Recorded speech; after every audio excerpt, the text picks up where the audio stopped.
Kreml Hair Tonic and Kreml Shampoo present the new adventures of Sherlock Holmes, starring Nigel Bruce as Dr. Watson and Tom Conway as Sherlock Holmes.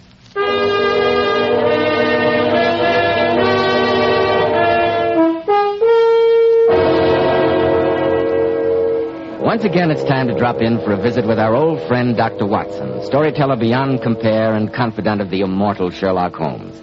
And here he is, waiting to greet us in his familiar study. Good evening, Dr. Watson. I must admit that on such a cold and foggy evening, your fireplace looks even more cheery than usual. And a very good evening to you, Mr. Bell. Here, come and sit down. This chair feels good. Thank you, Dr. Watson. Nasty night out. Yes, it certainly is. In weather like this, I find my old wound gives me an occasional twinge. Giselle bullet, you know. Souvenir of a border skirmish in Afghanistan.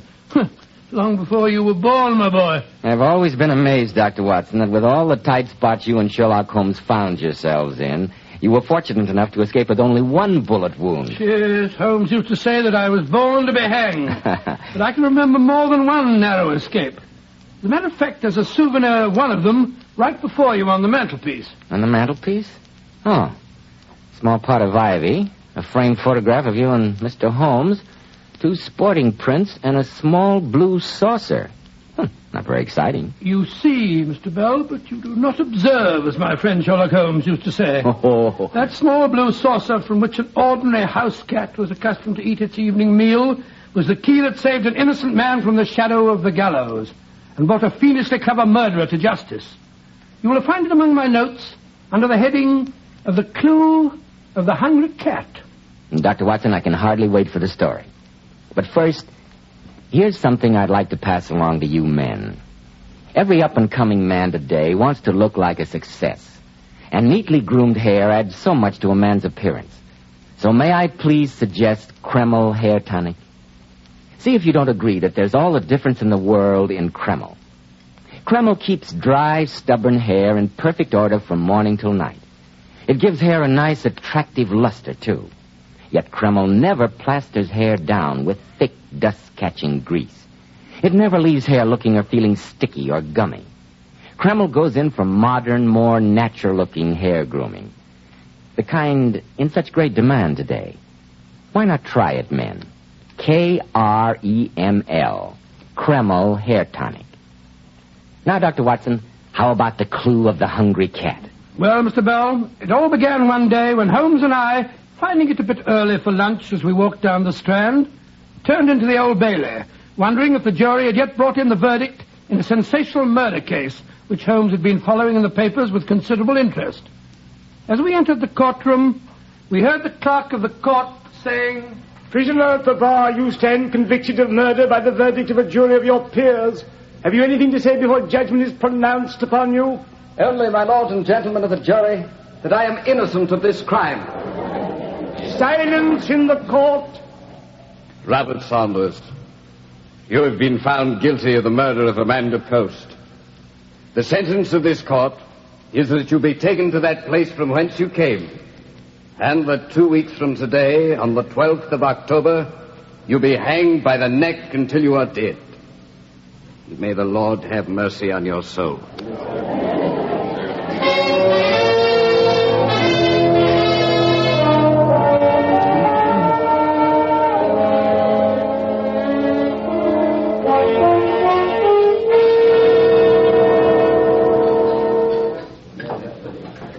I must say that fellow Saunders had it coming to him, Holmes.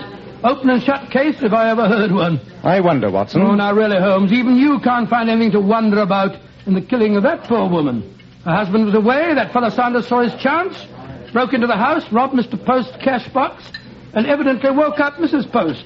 He knew that she'd recognize him, so he made quite sure that she'd never testify, by choking the poor woman to death. He then tried to burn the house down to conceal his crime.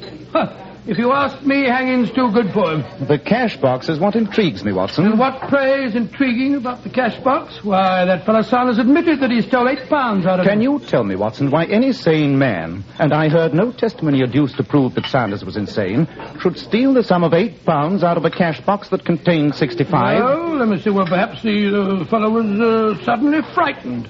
Or the balance might have been in large notes that could have been traced. No way to the chops for me, the Harrods, Mr. Holmes. Oh, very good, sir.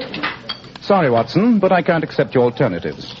Sanders' only defense, and I grant you that it was a feeble one, was that Mr. Post had owed him £8, and that was his reason for taking only that sum. Oh, delicious. They do chop here better than any place in London. I suppose you believe Sanders' story. Despite your evident amusement, I do. Well, all I can say, Holmes, is that... Look, that girl over there in the corner, the one who's crying into her handkerchief. Didn't we see her in the court just now? Not only did we see her, but as you should know from the drawings which have been published in every newspaper these last few days, she's the fiancée of the convicted man. I say, Holmes, where are you going? Come along, Watson. My curiosity is aroused. Good heavens. The last time your curiosity was aroused, I found myself in the Sahara Desert in the middle of July. I beg your pardon, Miss Caldwell. Oh. I couldn't help noticing your evident distress. And although I don't wish to hold out any false hopes, let me assure you that I share your belief that your fiancé has been convicted of a crime of which he's innocent. You really? Oh, leave me alone. You're another of those newspaper reporters. I assure you, my dear, that I'm not. My name is Sherlock Holmes. Sherlock Holmes? Oh, Mr. Holmes, you really believe that Bob is innocent? Your fiancé, Miss Caldwell, is a young man of good education and very evident intelligence. I cannot bring myself to believe that he stupidly and brutally killed Mrs. Post to conceal a minor theft. Oh, Mr. Holmes, I can't tell you what it means to me just to hear you say that. Why, even Mr. Briggs, when he was defending Bob in that horrible courtroom, didn't speak as though he believed Bob's own story. But it's true. I know it's true. I haven't much money, Mr. Holmes, but if It's you'll not a question of money, Miss Caldwell. I have an ingrained prejudice against seeing the innocent convicted. Suppose you come with Dr. Watson and myself while we pay a visit to the scene of the crime.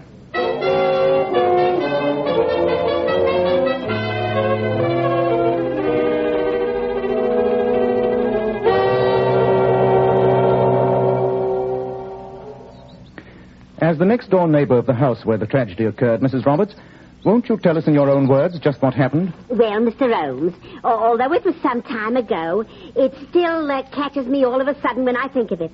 Fair takes me aback, it does. Sometimes I come all over dizzy like... Too much gin, if you ask me. Quiet, Watson. Okay. I can well believe it, Mrs. Roberts. But please, Mrs. Roberts, won't you tell Mr. Holmes what you remember? Well, that morning, Mr. Post was going away on business to Brighton. Going to be gone a couple of days, he was. Now, around noontime, I happened to look out of my window. Not that I'm the type that's forever minding other people's business, you'll understand. And I seen him a-standing in the front door just as he was a-saying goodbye to her. Saying? But I understood from the evidence that Mrs. Post was stone deaf. When I say saying, I mean he was waving goodbye to her, like he always did when he went away. Did you see Mrs. Post wave back to him? Well, in a manner of speaking, yes. At least I seen the curtain move inside the front parlor window, so I guess she was a-waving to him from inside. It's fairly conclusive, Holmes. The poor woman was alive when her husband left, and she was dead after the fire. No one else could possibly have killed her. Bob didn't. I don't care what you say. And after Mr. Post left, Mrs. Roberts, what happened then? Nothing. I was busy with me housework, frying up a nice bit of fish for me old man's supper, I was. And I didn't notice nothing next door until about 8 o'clock that evening. 8 o'clock? But the fire wasn't until midnight. But maybe it's silly of me to mention it.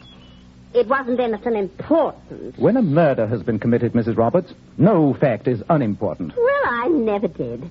It was only at about 8 o'clock. A cat, Minnie, came scratching and yowling around me back door. Hungry she was. Most enlightening. No, really, Holmes. Was that the cat's usual habit, Mrs. Roberts? No. Amanda Post was loony about that cat. Gave it its supper every night at 6 regular. Liver she used to feed it at 6p a pound.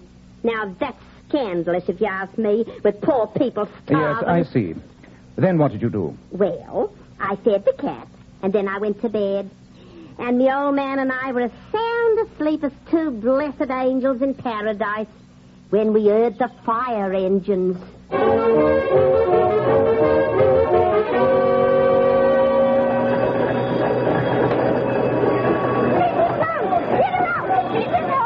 No, Harry, American. The place is going up like a tinderbox. If there's anyone in there, there's nothing we can do for them now.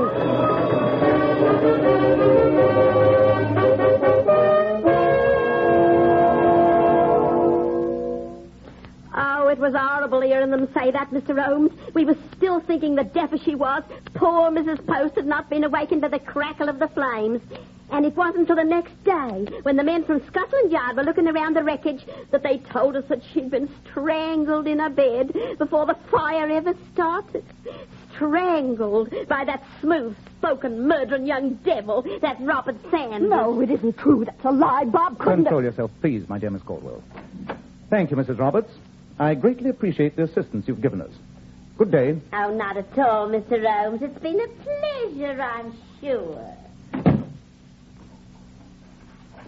But, Mr. Holmes, all that woman's evidence came out in court. There's nothing there to help you set Robert free. Yes, I'm afraid you're right. I'm dashed if I can make head or tail out of that stream of nonsense that woman spouted at us. Don't be too hasty, Watson. I should like to call your attention to the curious incident of Minnie's supper. But that night the cat didn't get her supper. That was the curious incident.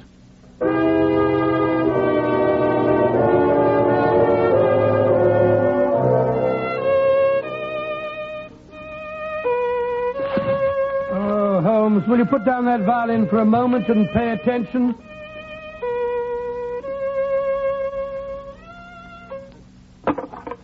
This is the third time since we got home that you've interrupted what I'm sure might prove a magnificent composition, my dear Watson. What's the matter now? Well, listen to this note. My dear Mr. Holmes, may I request your immediate presence at my home on a matter of the greatest possible importance?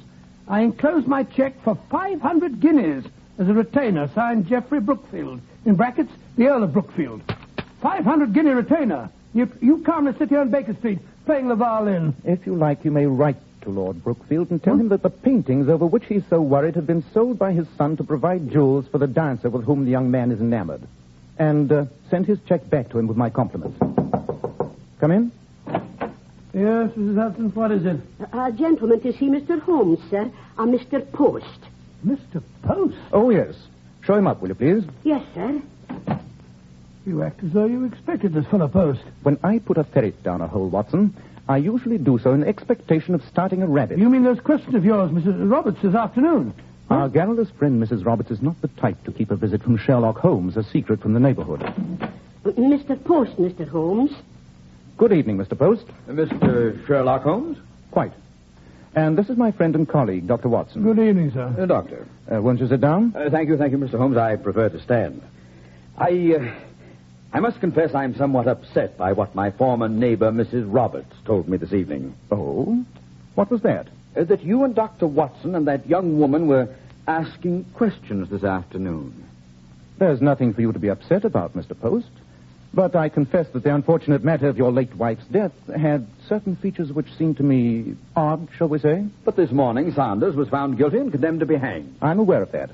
But as long as you're here, Mr. Post, I'm sure you won't mind answering a question or two. Not at all.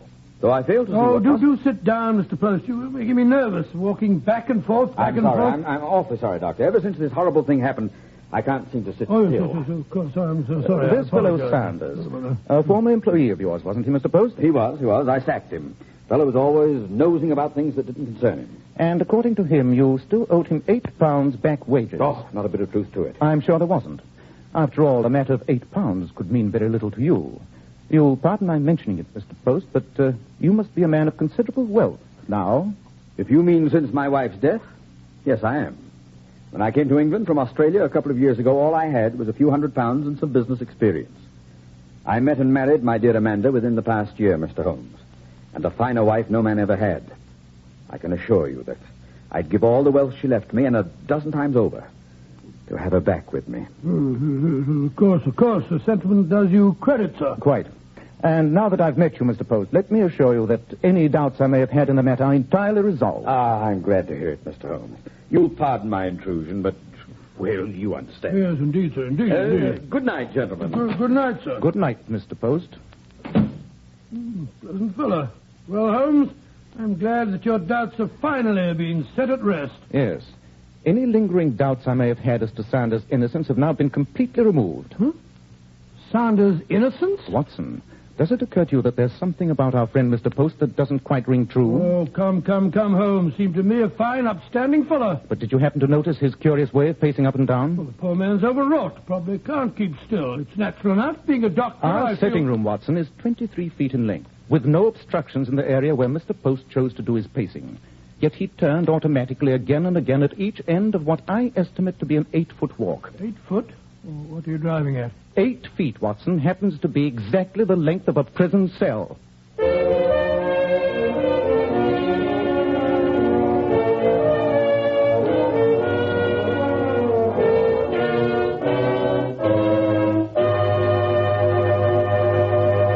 In just a moment, we'll rejoin Sherlock Holmes and Dr. Watson as they try to solve the mystery of the strange death of Amanda Post.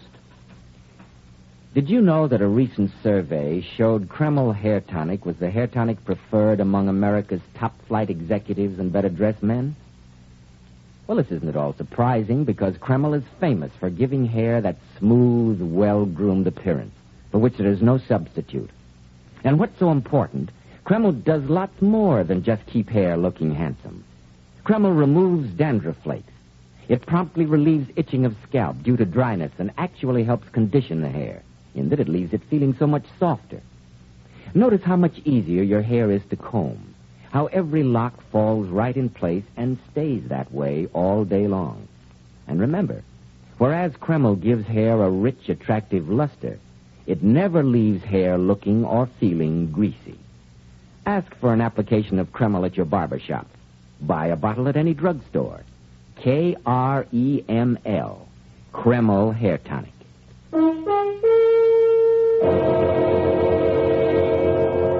And now, Dr. Watson, what did Sherlock Holmes do after he called your attention to the odd behavior of Mr. Post? Well, it was too late that night for us to do anything, although Holmes did send off a cable to Australia asking for all available information on the mysterious Mr. Post. But, bright and early the next morning, Holmes and I set off in a hansom cab, almost before I'd finished my breakfast. Our destination being the fire brigade station nearest the late Mrs. Post's house.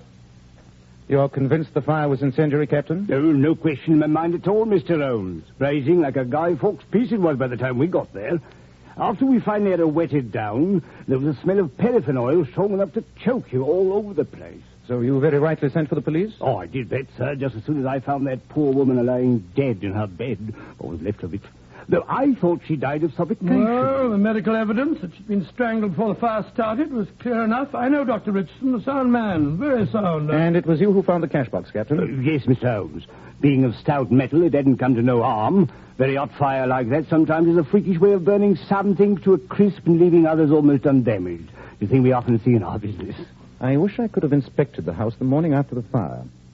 Watson, this shows you the disadvantage of attempting to follow a cold trail. Well, I'm sure I don't know what you expect to find. I don't know myself, but there must be something. Perhaps it won't do you any good, Mr. Holmes, because it's a regular ragbag collection of odds and ends.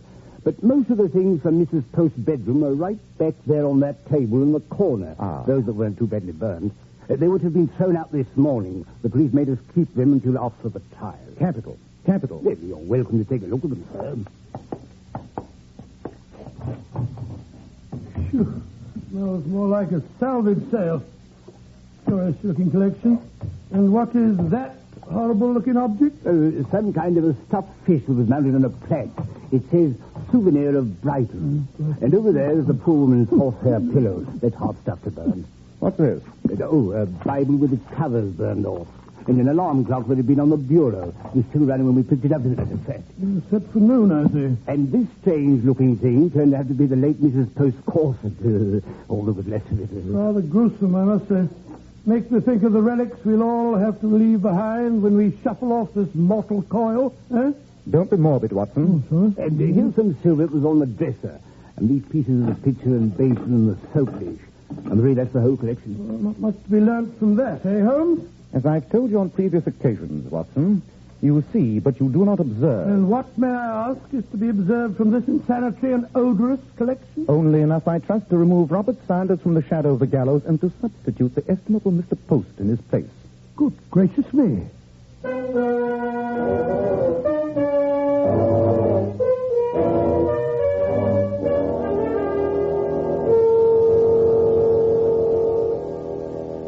Would you be good enough, Watson, to ring for Mrs. Hudson? All right, Holmes, if you say so, but how you expect to frighten Post into confessing that he murdered his wife and then set the house on fire while he was 50 miles away in Brighton is beyond me.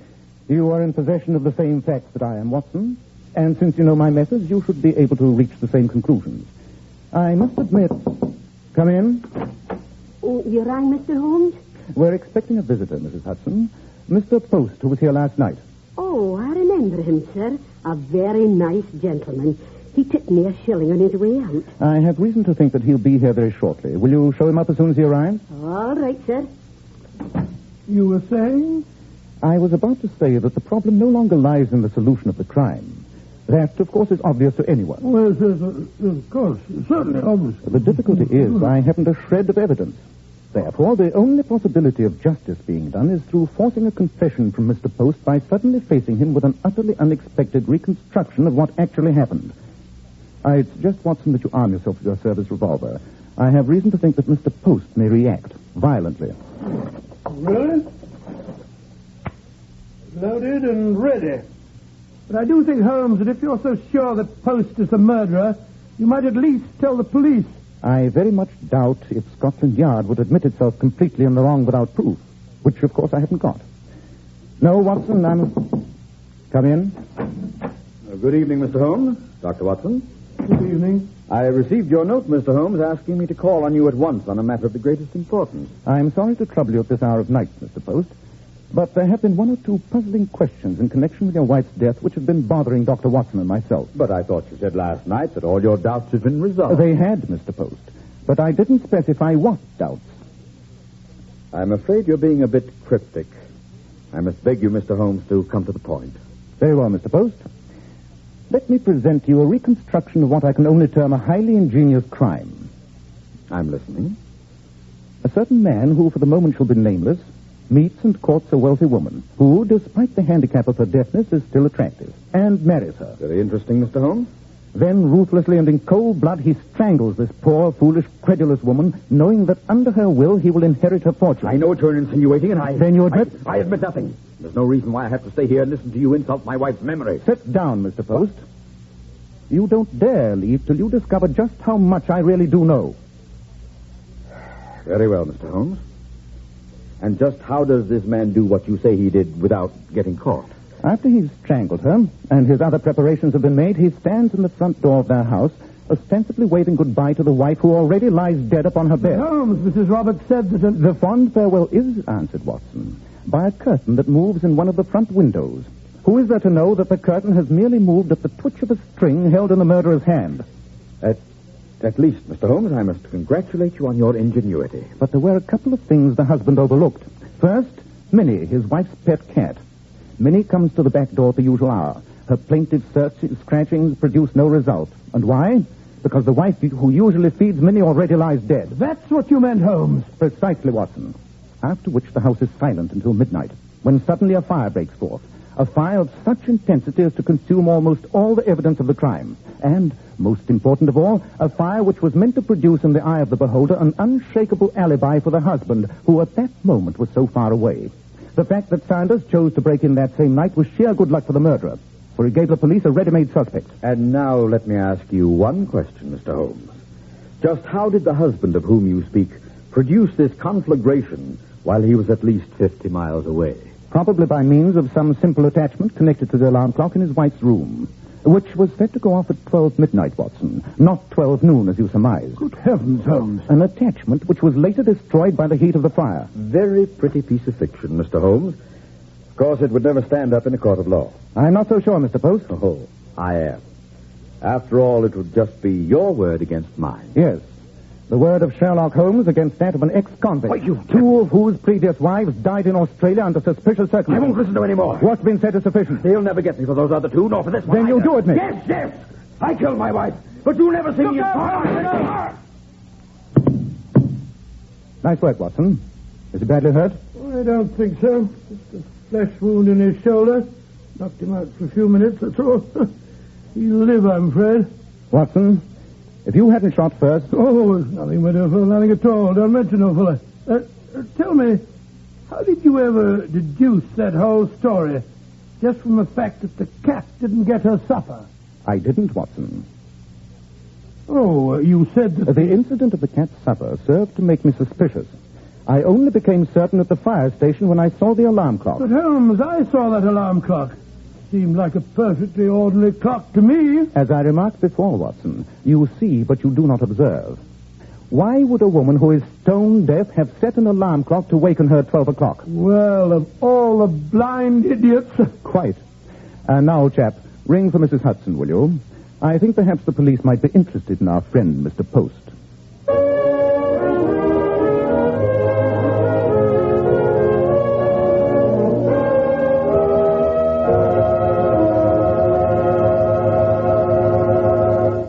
Was Mr. Post convicted, Dr. Watson? Oh, he was, Mr. Bell, when he was confronted with the evidence in court, plus the cablegram that Holmes had received from Australia, telling about Post's rather murky past.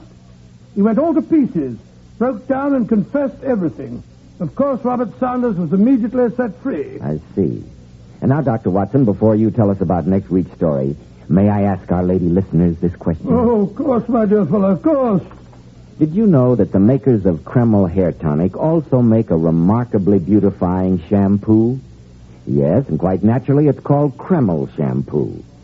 The famous Powers models were among the first to discover its amazingly beautifying action. And here's their consensus of opinion. There's nothing better than Kreml shampoo to keep hair shining bright for days. Each tiny strand just gleaming with natural glossy luster. Kreml shampoo works like magic, even in the hardest water. Its rich, active foam penetrates right to the scalp and removes all loose dandruff as well as the dirt. Oh, and don't forget about its beneficial oil base. This helps keep hair from becoming dry or brittle and leaves the hair so much softer and silkier. We always use Kreml shampoo at our house, and my wife is smart. She buys the large family size. Kreml. Kreml shampoo. And now, Dr. Watson, what about next week? Well, now, let me see. Next week, I think I'll tell you about the incredible and rather grim happenings that transpired in the ancestral home of the Burleys on the storm-swept Cornish coast. And how Sherlock Holmes once again came to grips with that arch-fiend of crime, the sinister Professor Moriarty.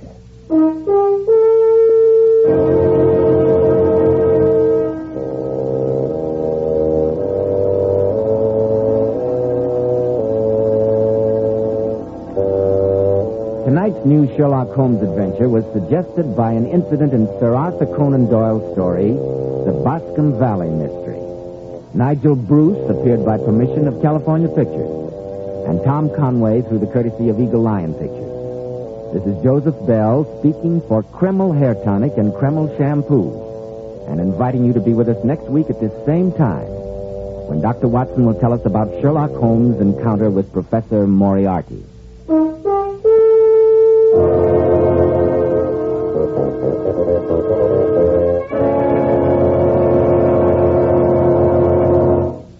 This is ABC, the American Broadcasting Company.